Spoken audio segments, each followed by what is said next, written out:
আসসালামু আলাইকুম অ্যাডমিশন শিক্ষার্থীরা। তোমাদের ঢাকা ইউনিভার্সিটির ভর্তি পরীক্ষা 20 ডিসেম্বরে। হাতে তো বেশি সময় নেই, হাতে আর 10 দিন সময় আছে, 10 কিংবা 11 দিন। এখন আজকে ভিডিওটা আমি তোমাদের আসলে একটু ডিফারেন্ট হবে। আমি চেষ্টা করবো তোমাদের সাথে কিছু ডিফারেন্ট কিছু বিষয় নিয়ে কথা বলার, যাতে করে তোমাদের এই সময় এসে তোমরা একটা ভালো কনফিডেন্স পাও, নিজেদের অবস্থাটা বুঝতে পারো যে তুমি আসলে কোন অবস্থায় আছো। অনেকেই আসলে আমরা নিজেদের অবস্থাটা জানি না, বা আমরা আসলে পড়াশোনা যেভাবে যেরকম যে যতটুকুই করি না কেন নিজেদের অবস্থা সম্পর্কে আমরা এখনো স্টিল অত বুঝতেছি না যে আমরা কোন পজিশনে আছি। পরীক্ষা দেওয়ার পর বা অ্যাডমিশন শেষ হওয়ার পর পরে গিয়ে আসলে আমরা একটা রিয়েলাইজেশন করি যে আসলে এই জিনিসটা এরকম হইলে আমার এক্সামটা এরকম হইতো, বা আমি এগুলো পড়লে হয়তো ভালো হইতো, বা এই জিনিসগুলো স্কিপ করলে হয়তো ভালো হইতো। জিনিসগুলো আসলে আমাদের পরীক্ষার আগেই ভাবতে হবে। ফার্স্টে যদি বলি, তোমার ঢাকা ইউনিভার্সিটির ভর্তি পরীক্ষা দিবা সামনে, তোমরা তো মোটামুটি এই খবরটা জানো যে ঢাকা ইউনিভার্সিটি প্রতি বছর ভর্তি পরীক্ষায় প্রায় 1.5 লাখের মতো স্টুডেন্ট পরীক্ষা দেয়। এর মধ্যে 90% স্টুডেন্টস পাস করতে পারে না, 92% স্টুডেন্টস ফেল করে। বাকি 8% কি 9% স্টুডেন্টস আছে যারা কিনা ধরো পাস করে আসলে। মানে পাস করে বলতে ওই, হ্যাঁ পাস করে। এখন গত বছর যেটা অ্যাডমিশন হইলো, 24-25 যে অ্যাডমিশন পরীক্ষা হইলো, সেখানে দেখা গেছে অ্যাডমিশনে পাশের হার আরো কমে আসছে। সেটা হয়েছে হচ্ছে 94.5% হচ্ছে ফেল, 5.5% বা 6% সামথিং, 6% মনে হয় পাস করছে। বুঝতেছো যে একটা দেশে একটা অ্যাডমিশন পরীক্ষা হয়, এত বড় একটা অ্যাডমিশন পরীক্ষা, সেখানে 90%-এর উপর স্টুডেন্ট ফেল করতেছে। কেন করতেছে? সেই স্টুডেন্ট কি কিছু পারে না? সেই স্টুডেন্ট কি 100-এর মধ্যে 40 মার্ক, মানে বা ধরো 35 মার্ক সে তুলতে পারতেছে না? এটাই কি রিজন? নাকি এই কোশ্চেনটাকে আরেকবার দিলে সে পাস করতো? মানে কাহিনী কি, কেন হইতেছে?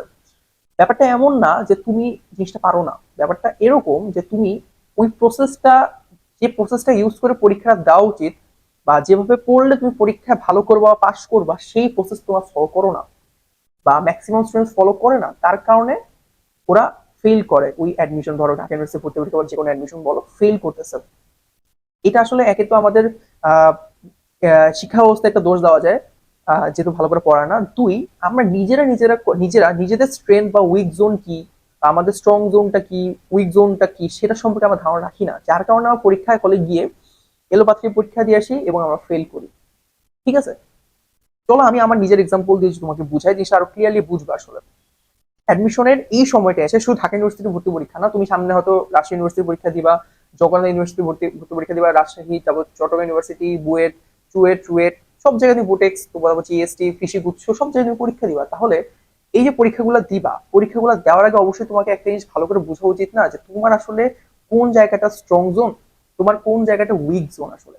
তুমি যদি স্টিল এই জিনিসটাই না জানো, পরীক্ষাগুলো দিয়ে যাচ্ছ উদ্বাসে পরীক্ষা দিচ্ছ, বিভিন্ন জায়গায় পরীক্ষা দিচ্ছ, বাট তুমি স্টিল এটা জানো না, তাহলে একটা কি হবে জানো? তুমি পরীক্ষা দিবা, বাট তোমার হয়তো রেজাল্ট আশানুরূপ হবে না। তুমি যেভাবে ভাবতেছো ভাই আমার একটা সিট দরকার, আমার চান্স পাইতে হবে, তুমি সেটা বের করে নিয়ে আসতে পারবে না।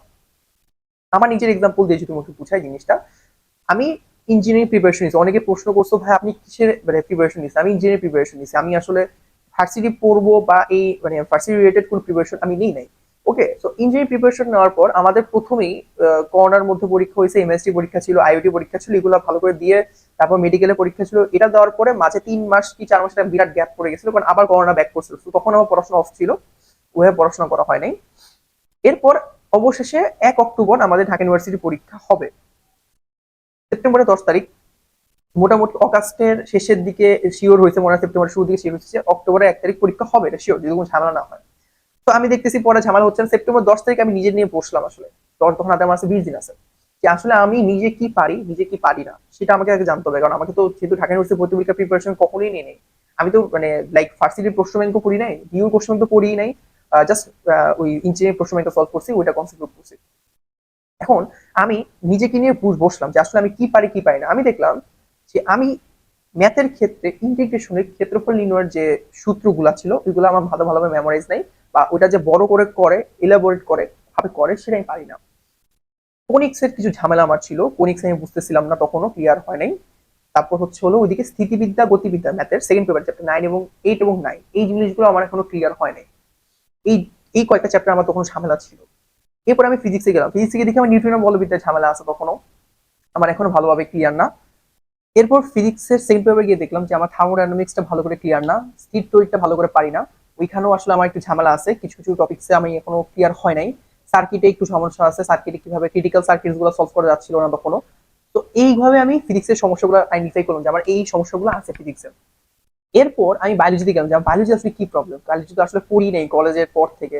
দেখি যে জুলজিটা কম বেশি মনে আছে, মোটামুটি মনে আছে জুলজিটা, বাট বোটানি আসলে একদমই মনে নেই আমার, আসলে বোটানি একদমই ভুলে গেছি, পুরোপুরি ভুলে গেছি। তখন আমি কি করলাম যে ঠিক আছে আমার এই সমস্যাগুলো আমি আইডেন্টিফাই করছি।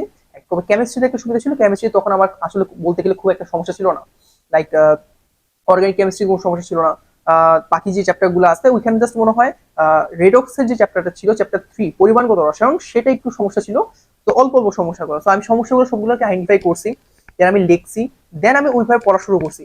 লাস্ট 20 দিন আমি শুধু বায়োলজিটাই বেশি ফোকাস করে পড়ছি, কারণ বায়োলজি একদমই মনে রাখতে পারতেছিলাম না, কারণ এটা ফুললি মুখস্থ বেস। তো আমি এভাবে পড়াশোনা করছি। এখন তুমি এই ভিডিও দেখার পরে তুমি নিজে আগে আধা ঘন্টা বা 1 ঘন্টা সময় নিয়ে, আধা ঘন্টা সময় নিয়ে ভাবলেই হবে, ভাবো চোখ বন্ধ করে হোক বা একটু নিজে একান্ত পড়াশোনা অফ করে একটু ভাবো যে আসলে আমার এখনো কি কি পড়াশোনা বাকি, যেগুলো আমার পড়া লাগবেই। ঠিক আছে, যেমন তুমি তুমি ভাবলা যে তোমার এখন ত্রিকোণমিতি বোঝা এখনো ক্লিয়ার হয় নাই, তোমার ইন্টিগ্রেশনটা ক্লিয়ার হয় নাই বা পারো না ভালো করে, কোশ্চেন আসতে পারবা না, ডিফারেন্সিয়েশন পারো না। এখন ভাই আমি এগুলো স্কিপ দিব, তুমি ভাবো যে ভাই এগুলো তো পারিনি, এগুলো আমি স্কিপ দিব, তাহলে কিন্তু হবে না। এখন তোমাকে বুঝতে হবে তুমি কোনটা স্কিপ দিবা, কোনটা স্কিপ দিবা না। যেমন আমি তোমাকে এখনই ডিরেক্ট বলতে পারি তোমার ত্রিকোণমিতি, ডিফারেন্সিয়েশন, ইন্টিগ্রেশন, এই 3টা চ্যাপ্টার থেকে তুমি 7 থেকে 8 মার্ক অথবা 10 মার্কের প্রশ্ন তুমি পাবা, রিটেন এমসিকিউ মিলায়। 25 মার্কের মধ্যে 10 মার্ক তোমার যদি একটা 3টা চ্যাপ্টার থেকে এসে পড়ে, আর তুমি যদি ভাবো সেটা তুমি স্কিপ দিবা, তাহলে কি হবে? আবার ধরো তুমি ফিজিক্সে তুমি নিউটনের বল দিতে পারো না, তুমি সার্কিট পারো না, তুমি স্থির তড়িৎ ভালো করে পারো না, থার্মোডাইনামিক্স ভালো করে পারো না, এই চারটা চারটা তুমি পারো না, এখান থেকেও মোটামুটি বলা যায় তোমার 10 মার্কের প্রশ্ন আসবে, 8 থেকে 10 মার্ক। তো এইখানেও তুমি পারতেছো না, ভাবতেছো আমি এটা স্কিপ দিব, স্কিপ দিব ভাবতেছো, তাহলে কি হবে? এখানেও তাহলে 10, 10, 20 মার্ক তুমি পারতেছোই না। তারপর ওইদিকে ধর কেমিস্ট্রি, অর্গানিক কেমিস্ট্রি পারো, এখানে 4, 5 মার্ক কোশ্চেন আসবে, তো 25 মার্ক তোমার এখানেই শেষ। তাও বুঝতাম তুমি 25 মার্ক ছেড়েও পরীক্ষা দিতে পারতা, যদি তুমি 75 মার্ক, বাকি 75 বা 70 মার্ক তুমি একদম অ্যাকুরেটলি পরীক্ষা অ্যান্সার করতে পারতা। বা তুমি কি সেই কনফিডেন্ট যে তুমি পরে বা বাকি 70 মার্ক তুমি একদম কনফিডেন্ট অ্যান্সার করতে পারবা? না। তাহলে এখানে আমাদের কাজ করার জায়গাটা কি? এখানে আমাদের কাজ করার জায়গাটা হচ্ছে, যেমন আমি ক্ষেত্রফলের সমস্যাটা সমাধান করার জন্য কি করছি, শর্ট ট্রিক্স গুলা শিখছি, বইয়ের ম্যাথ গুলোই ভালো করে বারবার করছি, লাইক বুঝে বারবার করছি বইয়ের ম্যাথ গুলা, হ্যাঁ এইটাই পরীক্ষা আসবে, এর বাইরে পরীক্ষা আসার চান্স নাই, এগুলোই করি বেশি বেশি করে, তাইলেই হবে। কারণ ঢাকা ইউনিভার্সিটি পরীক্ষা ঘুরে পেঁচা তো কোশ্চেন দিবে না, হয়তো বইয়ের ম্যাথটাই দিবে, হয়তো ইনফরমেশন একটু চেঞ্জ দিবে, আমি বইয়ের ম্যাথ গুলোই করছি। তো আমি দেখছি পরীক্ষা হলে বইয়ের ম্যাথই আসছে, ওইরকমই আসছে, বাইরে কিছু আসে নাই। তাহলে কি বুঝাচ্ছে? যে আমি পারি না, আমি জানি আমার এখান থেকে প্রশ্ন আসবে, তো আমি এটাকে পড়তেই হবে, যেমন হোক আমি এটা পড়ছি। এখন তুমি চ্যাপ্টার গুলো পারো না, তোমার অ্যাটলিস্ট তোমার কাজ হবে এখান থেকে 50 থেকে 60% মার্ক যেমন হোক, শর্ট ট্রিক্স করে হোক, শর্ট ভাবে শিখে হোক, কনসেপ্টটা অল্প করে শিখে হইলেও, ফর্মুলা গুলো ভালো করে মুখস্থ করে হইলেও, কিভাবে ম্যাথ গুলো করে সেটা জেনে হইলেও তোমার এই জিনিসগুলো সলভ করতে হবে। এইটা তোমার থেকে এখান থেকে তোমার 50 থেকে 60% মার্ক নিয়ে আসতে হবে। 25 মার্কে তুমি যদি 12-13 মার্ক নিয়ে আসতে না পারো, তুমি কেমন চান্স পাবো পরীক্ষার মধ্যে? কারণ ওইখানে তুমি 70% খুব ভালোভাবে পারবা না, কোশ্চেন একটু কঠিন করে তো পারবেই না।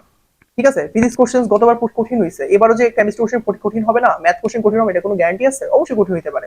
তখন কি করবা? তখন তো পুরো ওই সাবজেক্টে তোমাকে বাদ দিয়ে বাকিগুলো ভালো করে করতে হবে, তো কোনো কিছু ওইভাবে বাদ দেওয়া যাবে না। আবার ধরো তুমি স্মৃতিবিদ্যা পারো না, গতিবিদ্যা ওইদিকে পারো না, ওইগুলো কি করা যায়? ওইগুলো জাস্ট শর্ট জিনিসগুলো শিখো, লাইক ফর্মুলা দিয়ে, একটা ফর্মুলা বেছে, এই ফর্মুলা দিয়ে এই ম্যাথটাই করে, এইভাবে করে, এইভাবে শিখো, তাইলেই তো হয়। এটা জন্য কি তোমাকে 3-4 ঘন্টা সময় দিতে হবে একটা চ্যাপ্টারের জন্য? কখনো না। তোমার 5টা টাইপ আছে, 5টা টাইপ থেকে পরীক্ষা প্রশ্ন আছে, 5টা টাইপে কি কি ফর্মুলা আছে, কি কি প্রশ্ন আসতেছে বিগত বছরগুলোতে, জাস্ট দেখো, এভাবে পড়ো, তাইলেই তো মনে করছে, আমি মনে করি যে তুমি তোমার পড়াটাকে গুছায় নিয়ে আসতেছো, তুমি তোমার স্ট্রং জোন জানো, যে তোমার এই চ্যাপ্টার গুলো তোমার স্ট্রং জোন, এই চ্যাপ্টার গুলো তোমার উইক জোন। এবার তোমার উইক জোন গুলো নিয়ে তুমি কাজ করো, তোমার হাতে 10 থেকে 11 দিন আছে, খুব একটা কম সময়ও না, খুব বেশি সময়ও না, এখন খুব কম্প্যাক্ট স্মার্টলি পড়াশোনা করতে হবে। তুমি যদি এখনই যদি তোমার স্ট্রং পড়াশোনা, স্ট্রং জোনে যে চ্যাপ্টার গুলো যেগুলো তুমি পারো, সেগুলোই বারবার সলভ করতে হবে, তাহলে তো লাভ নাই। ঠিক আছে, যেগুলো তুমি পারো না সেগুলোর উপর একটু সময় দাও, দিনের একটা সময় 12 ঘন্টা 14 ঘন্টা সময় তুমি পড়াশোনা রাখো, কিন্তু এই সময়টা ভাগ করে ভাবে যে তুমি নতুন সকালে উঠে প্রথম 4 ঘন্টা, 2-4 ঘন্টা তুমি নতুন কিছু পড়বা, যা তুমি একদম ভালো করে পারো না, পড়ো নেই, সেই জিনিসটা পড়ো। বাকি 6 ঘন্টা 8 ঘন্টা জাস্ট রিভিশন রাখো, কোশ্চেন ব্যাংক রিভিশন রাখো, এক্সাম দেওয়ার জন্য রাখো, যেভাবে পারো কভার করা যায় সেভাবে রাখো। লাইক শুরুতেই তুমি সহজ জিনিস সকালে শুরুই করো, একটা কঠিন জিনিস দিয়ে যেটা তুমি মাথায় থাকবে, দেন রাতে জিনিস আস্তে আস্তে সহজ টপিকে যাবে। তো এইভাবে পড়াগুলো রাখো। ঠিক আছে, এইভাবে তুমি তোমার স্ট্রং জোন উইক জোন নিয়ে কাজ করতে পারবা। তুমি পরীক্ষা দেখবা যে এই প্রসেস পলিসি বা এই প্রসেস কাজে লাগে, তুমি পরীক্ষা ভালো একটা পরীক্ষা দিয়ে আসতে পারবে, যেটা তোমার এখন সবচেয়ে জরুরি। পরীক্ষার টেন্ডেন্সি এমন হওয়া উচিত না তুমি 100 মার্কস এর জন্য পরীক্ষা দিতে যাবা, পরীক্ষার টেন্ডেন্সি এমন হওয়া উচিত আমি যত মার্ক অ্যান্সার করে দিয়ে আসবো সেটা যে 100% কারেক্ট হয়, এই টেন্ডেন্সি রাখো। অ্যাটলিস্ট তুমি 100% কারেক্ট না হোক, যতটুকু পসিবল তুমি কারেক্ট করে দিয়ে আসতে পারো, বাট তুমি যদি এই পসিবিলিটি নিয়ে যাও বা এই ইন্টেনশন নিয়ে যাও আমি 100 মার্কস কারেক্ট করে দিয়ে যাও, তুমি জীবনে পরীক্ষা চান্স পাবো না, সে তুমি যে পরীক্ষা যাও না কেন। ঠিক আছে, আমি আমার আরেকটা মানে মানে আমি যদি বলি আমার একটা গুণ তুমি নিতে পারো, মানে একটা যদি মানে ভালো গুণ যদি বলি, আমি পরীক্ষায় অ্যান্সার করতাম খুবই কম। আমি পরীক্ষা অ্যান্সার করতাম 100 মার্কের যদি পরীক্ষা হতো আমি অ্যান্সার করতাম 82, 83, 84, 85। আমি মনে হয় না আমি 90 মার্কস অ্যান্সার করছি 100 মার্কসের পরীক্ষা, কোনো পরীক্ষা 90 মার্কস অ্যান্সার করতে পারি নাই। কেন করি নাই সেটা একটা সহজ, একদম সহজ সিম্পল কথা বলি ভাইয়া। আমি আমার উইক জোন সম্পর্কে এটা জানতাম যে আমি একটা জিনিস যদি না পারি সেটা আন্দাজে দাঁড়াইলে সেটা আমার 100% ভুল হবে, এটা আমি শিওর ছিলাম। মানে আমি কলেজ থেকে আসছি, আমি একটা জিনিস পাই না, বাট আমি আন্দাজ করতেছি যে দুইটা অপশনে যে কোনো একটা হইতে পারে, 50% সুযোগ আছে যে হ্যাঁ এটা দাঁড়ালে হইতে পারে, 50% এটা দাঁড়ালে হইতে পারে। এখানেও আমি 100% ভুল করে দিয়ে আসতাম। না আমার আন্দাজ এত বাজে ছিল, আমার আন্দাজ এত বাজে ছিল, সে বায়োলজি ক্ষেত্রে অনেক বাজে। যার কারণে আমি পরীক্ষার হলে আন্দাজে দাগাইতামই না, একদমই আন্দাজে। বায়োলজিতে ডিউতে কি করছিলাম আমি, বায়োলজিতে 3টা আন্দাজে দাগাইছিলাম, আমার মনে হচ্ছিল আমি 3টা আন্দাজে দাগাইছিলাম। যদি ওটা না দাগাইতাম তাহলে আসলে আমার পজিশন হতো আরো ধরো যে 150-200 পজিশন আগে যেত। জাস্ট না দাগাইলে আমি আন্দাজ দাগাই দিয়েছি, ওখানে 0.75 কোথায় নেগেটিভ খাইছিলাম। এখন আমি জানি আমার উইক জোন, সবচেয়ে উইক জোন হচ্ছে আমি আন্দাজ দাগাইলে পরীক্ষা পারবো না। তোমার উইক জোন যদি এরকম হয় যে ভাই হ্যাঁ আমার আন্দাজ দাগাইলে হয় না, বা তোমার যদি এটা স্ট্রং জোন হয় ভাই আমার অ্যাজাম্পশন অনেক ভালো হয়, আমি বলতে পারি আমি মোটামুটি 4টা দাগাইলে আমার 2টা হয়ে যায় আন্দাজ দাগাইলেও, তুমি এটা ইউজ করো, সমস্যা নেই তো। ঠিক আছে, কিন্তু নেগেটিভ মানে আবার বেশি ইউজ করতে যাও না, লাইক তুমি 95 টাকা দিয়ে আসছো পারো না, 80টা পারছো 15টা আন্দাজে টাকা দিয়ে আসছো, এরকম করো, তার কিন্তু অনেক নেগেটিভ হবে। তুমি 4টা 5টা অ্যাটেম্প নিতে পারো, 3টা 4টা অ্যাটেম্প নিতে পারো, আচ্ছা ঠিক আছে পাচ্ছ না, হ্যাঁ হইতে আমার তো পসিবিলিটিস ভালো, তাহলে আমি এটা হইতে পারে। তো আমি পরীক্ষা হলে দাগাইতাম হচ্ছে হলো অ্যান্সার করতাম 84 মার্ক 82 মার্ক। আমি অ্যাগ্রি গুচ্ছ সবচেয়ে কম মার্ক অ্যান্সার করছি, কৃষি গুচ্ছতে আমি অ্যান্সার করছিলাম কত জানো, আমি অ্যান্সার করছিলাম হচ্ছে হলো 100টার মধ্যে 78টা, 78টা অ্যান্সার করছি। লাইক আমি বায়োলজি 1500টা দাগাই নেই, আমি পারি না বায়োলজি থেকে দাগাই নেই, শুধু নেগেটিভ খাবো না। আমার ওইটাতে পজিশন আসছিল 205, 205তম বা 210তম আসছিল। তো ওইটাই বলছি অ্যাকুরেসি মেনটেন করছি, আমি প্রত্যেকটা পরীক্ষা চেষ্টা করছি আমার অ্যাকুরেসি মেনটেন করতে, যেটা তোমাকে কাজে লাগাইতে হবে, তোমার অ্যাকুরেসি মেনটেন করতে হবে। তুমি ডিউতে পরীক্ষা দিচ্ছ, তুমি 70 মার্ক কারেক্ট একদম ফুল টু ফুল কারেক্ট করে দেওয়ার চেষ্টা করো, 70 মার্কস, এবার তোমার 60 মার্কস এনে বেরো আসতেছে, বাকি 15 মার্কস তুমি মোটামুটি 50% টু 60% 100% মধ্যে অ্যাকুরেসি নিয়ে তুমি লাগাও, এবং এখান থেকে 4-5 মার্ক বেরো আসছে, মোটামুটি তোমার নাম্বারটা 70-75 থাকে, 70-75 70 মার্ক থাকা মানে ভাই তুমি জাস্ট টপ করছো, লাইক 200-300-400 মধ্যে থাকবা পজিশন। তো এইটা আসলে বলা অপেক্ষা রাখে না। তো কি করা উচিত ভাই বুঝতেছো, যে তোমার একটু ভাবো 1 ঘন্টা বা আধা ঘন্টা, ভাবো যে আমার স্ট্রং জোন এটা, আমার উইক জোন এটা, আমি এভাবে কাজ করলে এভাবে পড়লে নেক্সট দিনগুলো আমি এভাবে মানে আমি ভালো করতে পারবো। যদি এভাবে না ভেবে পড়াশোনা করো, জাস্ট এলো বাকি পড়াশোনা করতে থাকো, তাহলে দিন শেষে আসলে লাভ হবে না। কারণ দেখা যাবে যে তুমি পরীক্ষা দিয়ে আসছো, র্যান্ডম একটা পরীক্ষা নর্মাল পরীক্ষা দিয়ে আসছো, বাকিটা পরীক্ষা ভালো দিছে বা এই স্ট্র্যাটেজি ফলো করে চান্স পেয়েছে। তোমার কম্পিটিশন 1.5 লাখের সাথে না, কখনো ভাবো না তোমার কম্পিটিশন 1.5 লাখ, তোমার কম্পিটিশন ভাববা যে সর্বোচ্চ তোমার 2000 থেকে 3000 স্টুডেন্টের সাথে, খুব ভালো করে পড়াশোনা যারা করছে তাদের সাথে। আর সবচেয়ে বড় কম্পিটিশন তোমার নিজের সাথে, তুমি নিজেকে কত ইমপ্রুভ করতেছো ভাই।